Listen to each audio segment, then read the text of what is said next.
Hey guys, hey guys, it's Tracy, of course. So today's video, we're going to be talking to you about how to keep this hand open. So I know a lot of us are still struggling with maybe opening the fist, and then once we get it open, we still deal with the fact of the tone kicking in and the spasticity always trying to keep that hand closed. So a few different techniques I'm going to show you that I use to work on keeping the hand open. And the more you do it, definitely one day you're going to wake up and you're going to be like, wow, my hand is open. And then at the same time, once we get the hand open, we have to start using it a lot more.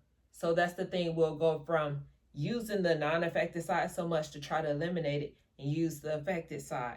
It's going to be hard. Things are not going to work the same, but that's how we learn. It's like really thinking about a baby, how they teach themselves how to grab things, open stuff, pick up cups and things like that. So I want to say don't use a glass cup. Use, and not necessarily a plastic cup because you can squeeze that one, but working yourself up to, well, a plastic cup is good, but one that does not move as far as a bottle or styrofoam that you can break. Because at the same time, we don't always know what pressure we're applying to something while we're grabbing it. So, I mean, just different things like that. But that's not our topic today. Anywho, working on ways to keep this hand open. So once you get past the step of finally getting it open, and if you're at this step right here that is still tight, what I do when I'm working with people is I have them assist themselves by opening the fingers.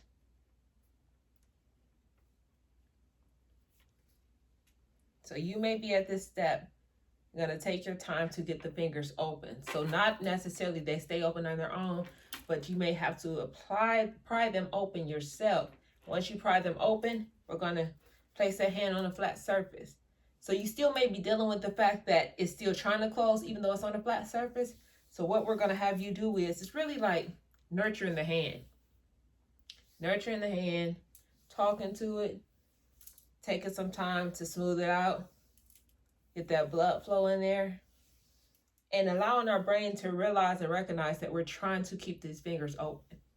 So somebody may think you're doing something crazy, but I'm telling you, these are things we have to do for ourselves. As stroke survivors, we figure out how to make things work. So right here, I'm talking and I'm nurturing my hand. And I'm just applying some pressure to it. You know, I'm rubbing it, you know, caressing it. You know what I'm saying? It's okay, hand. We're going to work on staying open. You know, all of the above we're doing right here. There's another thing you may be dealing with. So you got the hands open, your fingers open. You may have that tone in the wrist, because I know in the beginning I had a lot of tone. So that'll be a second part we'll have to work on. But right now we're going to work on getting this hand together to open up.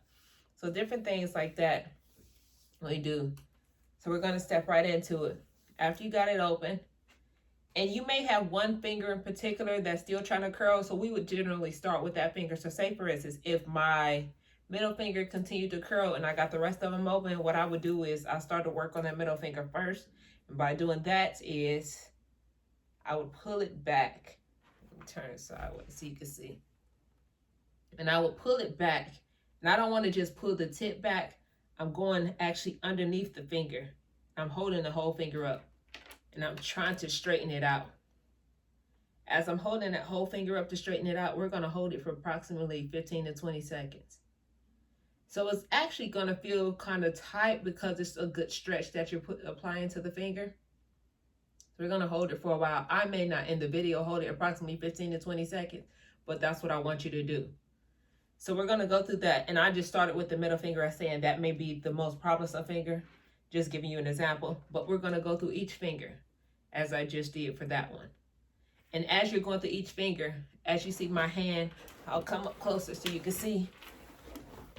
With my hand, I'm pressing down the other fingers. So I'm holding the other fingers down, but I'm still pulling this one back. Oh, and I just realized my wrist was up. So I'm trying to work on keeping that wrist down flat so we can really focus just on the fingers. We're going through each one. Again, we're going to stretch it out approximately 15 to 20 seconds on each finger.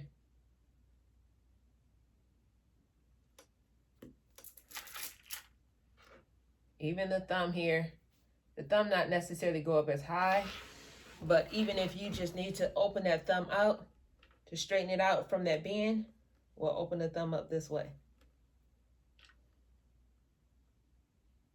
Again, 15 to 20 seconds.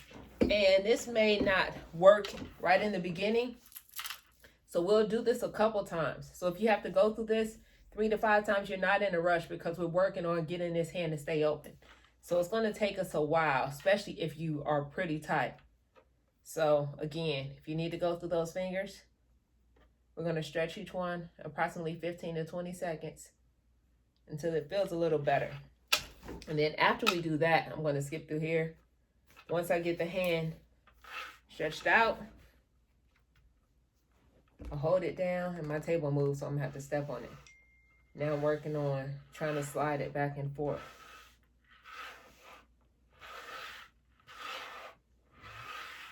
And I'm sliding it back and forth, applying pressure to it to get those fingers to try to relax a bit.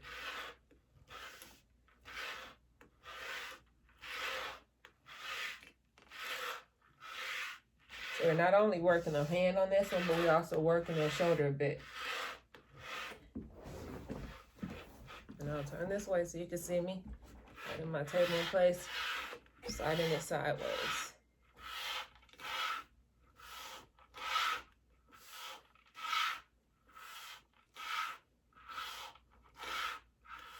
So at this point, if you're sliding it and your fingers begin to curl up again, we'll go back through the stretch. And then from the stretch, you can also do something as a flicker. And the flicker is taking each finger. And it may look like I'm only grabbing the tip, but I have control over it. My hand is under, protecting the entire finger. Flicking it. Flicking each one.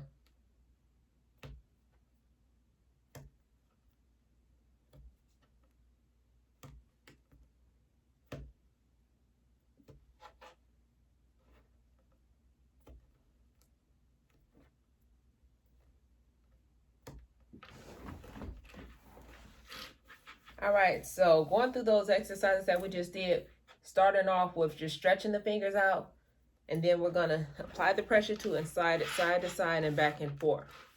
So we're gonna skip right along to the next technique. So I have this book here, which is just a notebook. So the notebook doesn't really have any weight to it. So I'm gonna show you a little trick, which you can do it 2 ways. Once you get the hand down flat here, we'll put the notebook down, let's scoot up. And we're gonna take some weights. We're gonna apply weight to it. The Velcro. So applying the weight to it is really just, it's like a stretch intensified, because now we're stretching we had to stretch the fingers open to stay open. Now we're applying that weight to it as the hand is down flat. So you can even make it better by, after you put the weight on top, standing up and applying pressure to it. So what we're doing is, again, signaling that brain that we want these fingers to stay open. So we're applying the pressure to it. I'm gonna take the weights off, and you can allow this weight to stay on there for a few minutes, however long you can take it, because again, it's gonna take a while to get this hand to recognize that we want it to stay flat. So I took the weight off, but I'm standing up and I'm still applying pressure to it. So if you're dealing with the situation as you're applying pressure to it, well, my middle fingers become spastic here and there. So as you may be able to see, the hand is flat, but my middle finger right in the knuckle is trying to curl up. So I apply more pressure to it, at the same time creating a stretch in the wrist. So that's one thing we also want to look at. Creating the stretch in the wrist. So I got the fingers flat, and I got that wrist creating that stretch going all the way up your forearm. So that's one technique I did figure out. If my wrist was tight, a lot of times that will make it worse with your fingers curling up. So we can get those fingers flat, we could get that wrist to relax, the hand works a lot better. So at the same time, I'm applying the pressure. And if you need to, use this hand and put more weight on it. or again, to put this book on top. And the reason I'm putting the book just to get that flat surface, or if you have some plates, I would still say put a cushion in between, so therefore it's not leaving a print in your hand. Like if you had some weighted plates, like maybe 2 to 3 pounds that you can put on your hand and apply the pressure. These are 2.5 pounds. So that's 5 pounds of weight that I'm applying on here. So I have that book out of the way. So that's another technique, applying the weight. And you see my hand is turned this way. Now we're gonna turn the hand the opposite way. I love my braces, but right now they're in the way, so I'm gonna have to take them off. And with this, I always try to compare to see how flat I can get my non-affected hand with that. And look at this, you can actually see the tone kicking in on my 2 fingers. So it's up and it's flat, but how this one is relaxed, we still have a lot of tone in these fingers today. Well, it could be because I did a lot of working out before this video.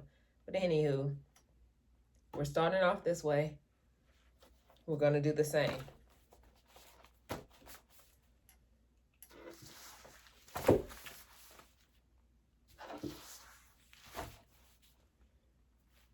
Applying that pressure, holding that hand down,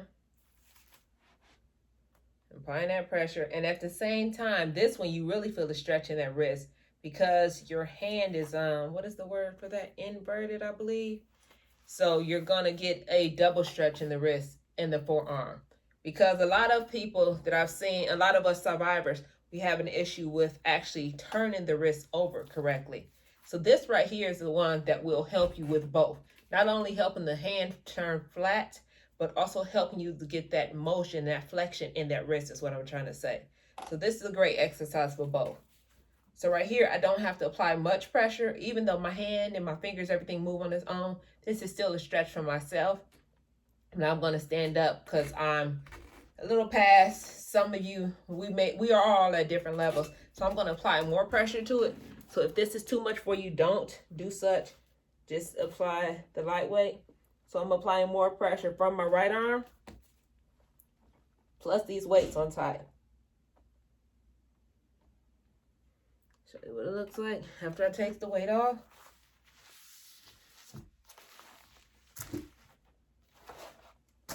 Look, fingers are a lot more relaxed. You seen before I turned them over how the tone and the spasticity were in those 2 fingers, they were separated.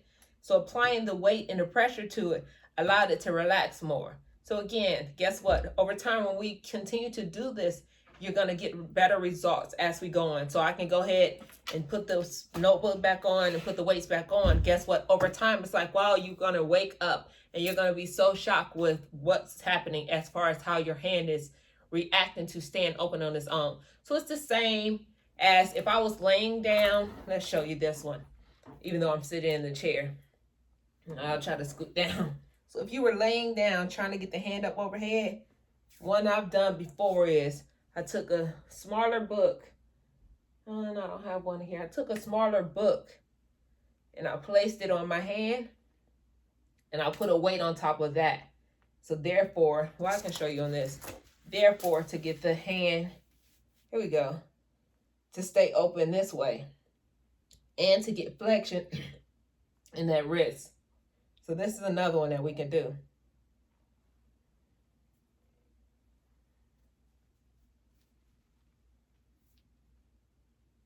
So you can put this one directly on it, or you can put a book. I would say a hardcover book. And even, you know what, I had somebody do, we took a hardcover book and a wrist or ace bandage and wrapped the weight around it. So therefore, it pried her fingers open like this for a certain amount of time. And again, that's because she was dealing with a lot of tone and tightness in her fingers. But all of these things, unfortunately, it doesn't happen for us overnight. So over time, if we just do these things, and before we know it, our fingers and everything work a lot better. So again, just getting the hands to relax. If you have to pry them open, but still be conscious of it so that you're not harming yourself. We get it open, the fingers flat, and we work on that. Stretching each finger out.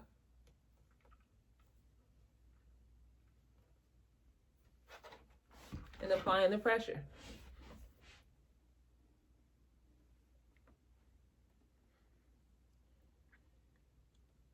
Hope this video helps you. Again, if there's anything I can help you with, some type of idea that you can think about, or something you're still struggling with that you think I may be able to help you with, please don't hesitate to email me, bodybytrace@yahoo.com, or shoot me a message down here at the bottom. Also, subscribe, like, turn on your notifications, all of the I never say that, but do that, please. Again, if there's something you can think about and you're still struggling with, that you need help with as far as to get your independence back, or what I did to help me get my mobility, all these things back, please definitely don't hesitate. I'm going to keep saying that. Thank you for subscribing, liking the videos, and I pray all is well.